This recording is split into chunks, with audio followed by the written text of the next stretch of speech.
అసలు అందం అంటే ఏంటి? అది రూపమో, రంగో, అలంకారమో కాదు. ఏ ఒక్కరి జడ్జ్మెంటో, అభిప్రాయమో కాదు. ఒక కవి వర్ణనో, చిత్రకారుడి బొమ్మో కాదు. మరేంటది? అందమంటే గుణం.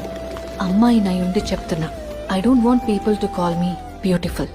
దాని బదులు నీది కష్టపడే తత్వం, నీలో కరుణ ఉంది, నీకు ధైర్యం ఎక్కువ, నువ్వు తెలివైన దానివంటే నాకు సంతోషం.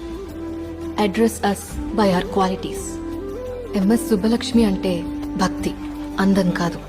మదర్ తెరెసా అంటే కరుణ, అందం కాదు. ఐన్ ర్యాండ్ అంటే తత్వం, అందం కాదు. సరస్వతి అంటే విద్య, దుర్గా అంటే ధైర్యం, గౌరీ అంటే తపస్సు, లక్ష్మి అంటే శుభం.